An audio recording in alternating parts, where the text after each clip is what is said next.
5 horror stories that will make you turn your lights on. 1. The Eie Small Town. As a journalist, I had always been drawn to stories that lay hidden beneath the surface, stories that challenged the veneer of normalcy. When I heard whispers about a small town in the heart of the Appalachian Mountains, a place with an unnerving secret hidden beneath its quaint facade, I knew I had to investigate. The town was called Ravenswood, and it was nestled in a remote valley surrounded by thick forests.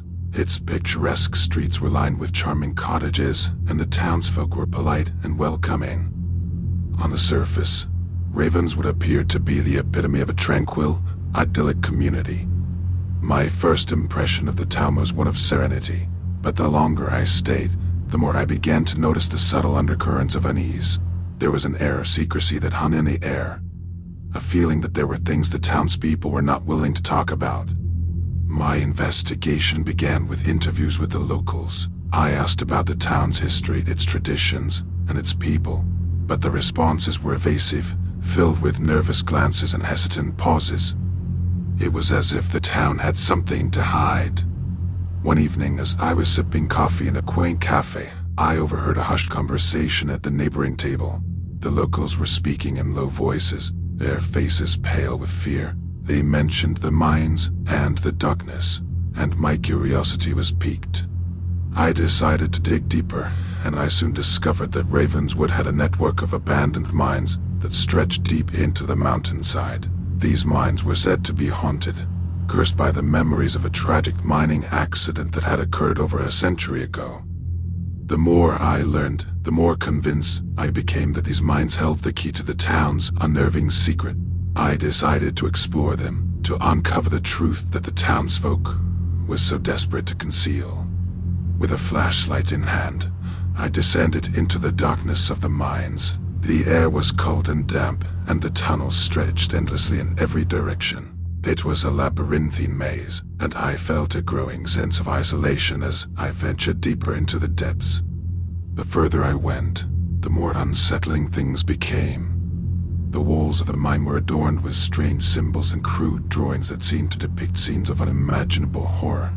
I couldn't shake the feeling that I was not alone down there, that there were unseen eyes watching me from the shadows. As I continued my exploration, I stumbled upon a chamber deep within the mine. It was there that I made a horrifying discovery.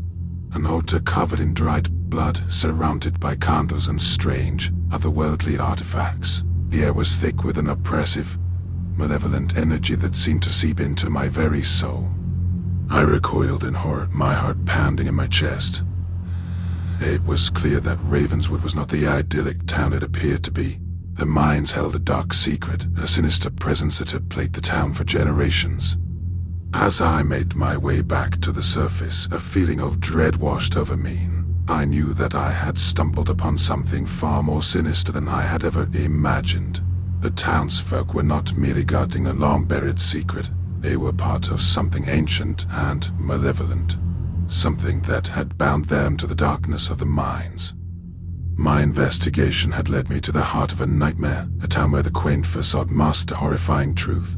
As I left Ravenswood, I couldn't help but wonder if I had uncovered the secret too late, if I had inadvertently unleashed a darkness that would haunt the town and its people for eternity. 2. The Phantom Handprints. It began on a cold, moonless night, just as I was settling into my cozy home in the quiet, wooded countryside. I had always relished the solitude of my remote cabin, but that night, the tranquility was shattered by the inexplicable and the eerie. As I prepared to retire to bed, I noticed something peculiar on the living room window. A set of small, child-sized handprints glistening with condensation. I frowned, wondering if perhaps the curious animal had left them behind. But there was something unsettling about those prints, something too precise, too deliberate to be the work of a mere creature. I rubbed at the misty glass, convinced it was merely a trick of the light, or perhaps the residue of some earlier event. I retired to bed, trying to dismiss the unease that had settled in the pit of my stomach. The following evening, it happened again. As darkness descended, and I drew the curtains closed, there they were. More handprints, small and delicate, edged onto the window, their moisture chilling to the touch. I peered outside, expecting to catch a glimpse of a mischievous child playing a prank or maybe a stray dog. But there was nothing, just the inky blackness of the night. Doubt gnawed at my mind as I cleaned the prints away, and an uneasy feeling settled over me. The idea that someone was watching me from the darkness beyond my window sent shivers down my spine. The next evening, I decided to take precautions. I locked all the doors and windows, even setting up a security camera to capture any intruders. But when I checked the footage the following morning, it was as I feared. The handprints had appeared once again, as if by some ghostly hand. I couldn't explain it. There was no sign of forced entry, no trace of anyone coming or going from my property. The prints were simply there, like a phantom's mark, defying all logic and reason. As the days turned into weeks, the phenomenon only escalated. The handprints appeared with unsettling regularity every evening at the same time, as if some unseen presence had taken a perverse interest in my home. I felt like a prisoner in my own cabin, trapped in a never-ending cycle of fear and paranoia. I began to lose sleep, unable to escape the relentless terror of those ghostly handprints. I considered leaving, abandoning my sanctuary in the woods, but the fear that whatever haunted my home might follow me kept me rooted in place. Desperation drove me to seek the help of experts, a paranormal investigator, a psychic, even a priest. They examined my home, but their conclusions were as baffling as the phenomenon itself. There was no rational explanation for the handprints, no evidence of a malevolent spirit or a vengeful entity. I was left to confront the haunting reality that something beyond the realm of understanding had taken hold of my life. Every night, those child-sized handprints appeared, a chilling reminder that I was not alone in my cabin. One evening, as I sat in my living room, my eyes fixated on the window, a cold breath of air whispered through the room. The handprints appeared once more, this time with a sense of purpose, a message etched onto the glass. I approached the window, my heart pounding, and read the words that had been left behind. Let me in. Fear gripped me as I realized the full extent of the horror that had invaded my life. Whatever was behind those handprints, it was not content to remain on the other side of the glass. It wanted access. It wanted entry into my world. I refused to comply with the chilling request, and I sealed every entrance to my cabin, boarding up the windows and locking every door. But it was too late. That night as I lay in bed, I heard it. The sound of tiny, cold hands, scratching at my bedroom window, desperate and relentless. I curled up under the covers, trembling with fear as the ghostly handprints multiplied, covering every inch of my window like a haunting tapestry. I knew that I could no longer escape the relentless terror that had taken hold of my life. And as I write this, I can hear the soft, persistent scratching of those phantom hands, inching ever closer to my bed. There is no escape, no refuge from the horror that has invaded my home, and I can only pray that someone, someday, will uncover the truth behind the mysterious handprints that have become my living nightmare. 3. The ominous radio broadcast. I had always been a fan of late-night radio shows, where strange tales and eerie stories could captivate my imagination as I drifted off to sleep. But one fateful night, I stumbled upon a broadcast that would forever change the way I saw the world. It was well past midnight when I tuned into a small, obscure radio station that I had never heard of before. The airwaves crackled to life with a burst of static, and a voice, cold and emotionless, filled the room. Welcome, it began, to the station of shadows. The words sent a chill down my spine, and I hesitated for a moment, debating whether to change the channel. But something about that voice, something hypnotic, held me in its thrall. I couldn't tear myself away. As I listened, the voice continued, delivering a series of bizarre and unsettling messages. It spoke of ancient cosmic forces, of eldritch horrors lurking beyond the veil of reality, and of a world on the brink of collapse. The words were nonsensical, the ramblings of a madman, but they held a strange power over me. As the night wore on, the broadcast grew more disturbing. It played eerie, dissonant music that seemed to seep into my very soul, filling me with a sense of dread and unease. The voice spoke of forgotten rituals and forbidden knowledge, a darkness that was spreading like a cancer through the world.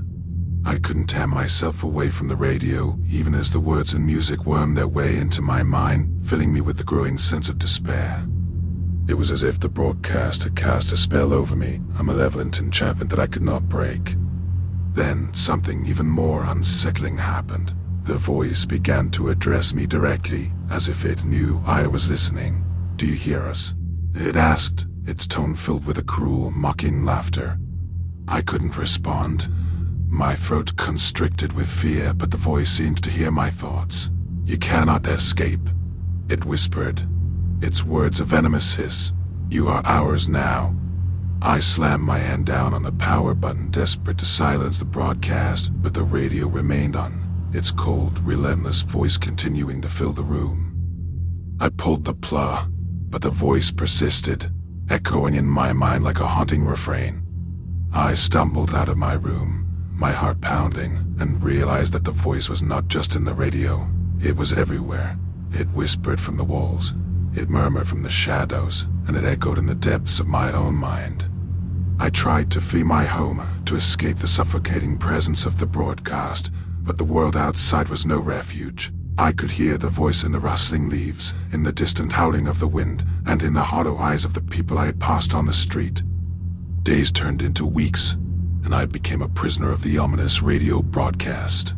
The voice tormented me day and night, filling my mind with visions of unspeakable horror and despair. I couldn't sleep, I couldn't eat, and I couldn't escape the relentless torment that had taken hold of my life. I sought help from doctors and therapists, but they could find no physical or psychological explanation for my condition. It was as if the broadcast had infected my very soul, a malevolent virus that had taken root and refused to let go. I knew that there was only one way to end the nightmare, to free myself from the grip of the station of shadows. With trembling hands, I returned to the radio and tuned in one final time. The voice was there, waiting for me, its laughter cruel and mocking. But this time I was not alone. I had armed myself with a small, portable radio, and as I turned it on, the airwaves crackled with the burst of static. The two broadcasts clashed, a cacophony of discordant voices and dissonant music. As the two broadcasts battled for dominance, I could feel the grip of the station of shadows weakening. The voice grew fainter, its power waning, until it was nothing more than a distant whisper. And then, with the final burst of static, it was gone. The room was silent, the oppressive presence of the broadcast lifted, and I was free. I don't know what I had stumbled upon that night, or where the station of shadows had come from, but I knew that I had faced a darkness beyond comprehension, a malevolent force that had nearly consumed me. As I sit here now, writing this account, I can only hope that the broadcast has been silenced forever, that its sinister messages will never haunt me again. But the memory of that night, of the voice that whispered from the shadows, will linger with me. A chilling reminder that there are forces in this world that defy explanation and that should never be trifled with. 4. The Nightmare Neighbors. Moving into a new house is supposed to be an exciting experience, a fresh start, a new chapter in life. But when my family and I settled into our cozy suburban home, little did we know that our new neighbors would turn our dream into a living nightmare. The trouble began almost immediately after we moved in.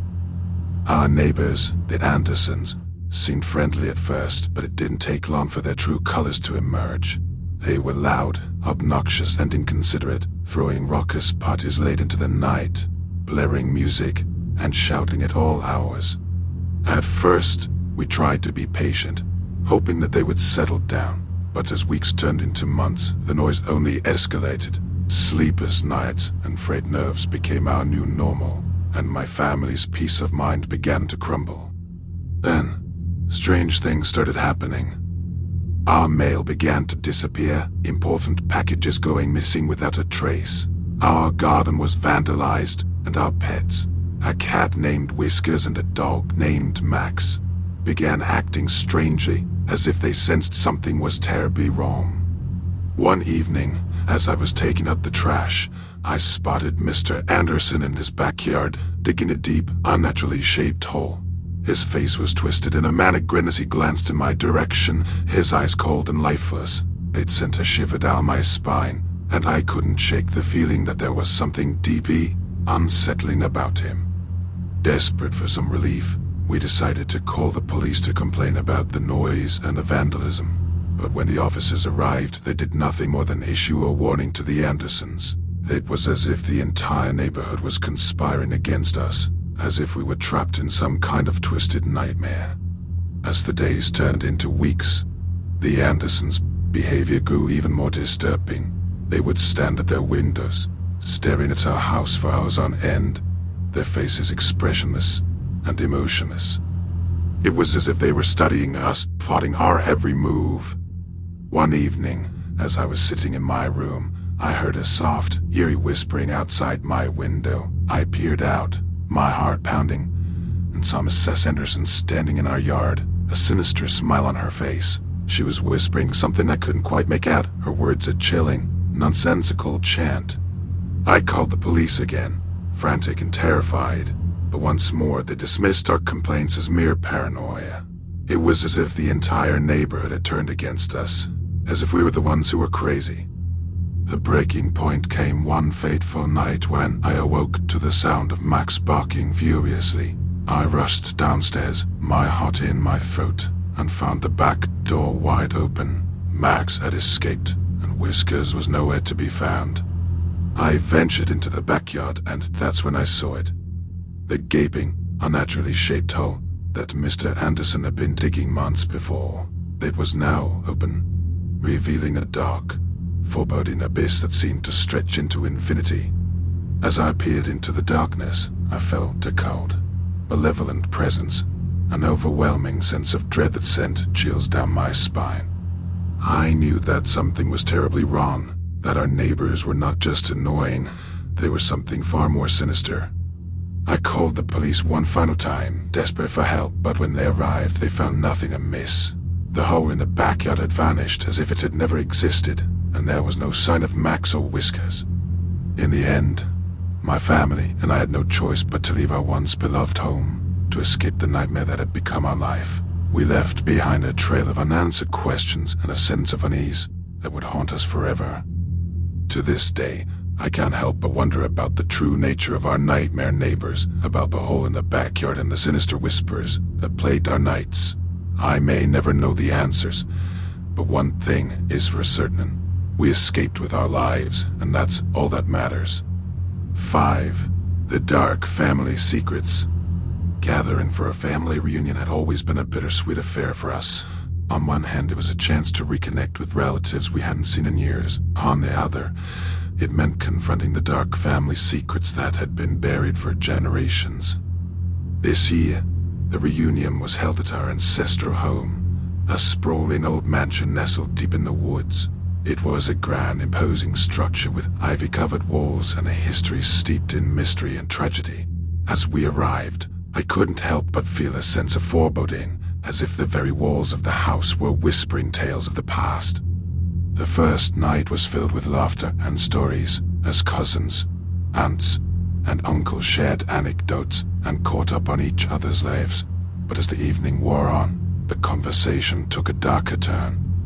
It was my aunt, Elena, who first broached the subject of the family's secrets. She spoke in hushed tones, her eyes darting nervously around the room, as if she feared that the very walls had ears. "You know," she began, "there are things about our family that have never been spoken of, things that have been hidden away for generations." The room fell silent as we all turned our attention to her, our curiosity piqued and our unease growing. Elena continued, her voice trembling. "There's a room in this house, a room that has been locked away for as long as I can remember. No one ever spoke of it, and no one was allowed to enter, but I found the key." A hush fell over the room as she produced an ornate key from her pocket, its design intricate and ancient. She led us through the dimly lit corridors of the mansion, the air growing colder and heavier with each step. We reached a heavy wooden door at the end of a long hallway. The door bore strange, cryptic symbols that seemed to pulse with an otherworldly energy. Elena inserted the key, and the door creaked open with a low, ominous groan. Inside, the room was bathed in an eerie, dim light. The walls were lined with dusty old books, their titles written in languages I couldn't understand. Strange artifacts and relics were scattered about, each one more unsettling than the last. As we explored the room, Elena's voice grew shaky, and she confessed that she had found a journal hidden among the books. A journal that belonged to our ancestor, Samuel. The journal contained a chilling account of his dealings with dark forces, of rituals and incantations that had been performed within these very walls. The more we read, the clearer it became that our family had been involved in a sinister, otherworldly cult that worshipped ancient, malevolent entities. These entities had demanded sacrifices, and our ancestors had willingly complied, their souls bound to a horrifying pact. As we delved deeper into the journal, a sense of dread settled over us. We realized that the dark secrets of our family were not confined to the past. The cult had persisted through the generations, and we were all bound by the same dark pact. Panic swept through the room as we realized the implications of our discovery. We were trapped in a nightmare, our lives inexorably tied to the malevolent forces that had plagued our family for centuries. Desperation drove us to search for a way to break the curse, to sever the ties to the dark entities that held us captive. But the more we learned, the more we realized that our fate was sealed. As the days turned into weeks, our family reunion became a nightmare, a descent into madness as we grappled with the horrifying truth of our ancestry. We were cursed, bound to a destiny of darkness and despair. And as I write this, I can only hope that someday, somehow, we will find a way to break free from the sinister forces that have plagued our family for generations. But for now, we are trapped in a web of dark family secrets, a legacy of horror that refuses to be forgotten. Which story caught your attention the most? Let us know in the comments below. And don't forget to like and subscribe for more content. Until next time, stay safe. And thank you for watching. I hope you enjoyed today's video. Check out my website in the description below to see what I'm writing. And just below there are some suggestions related to what we talked about today. Peace.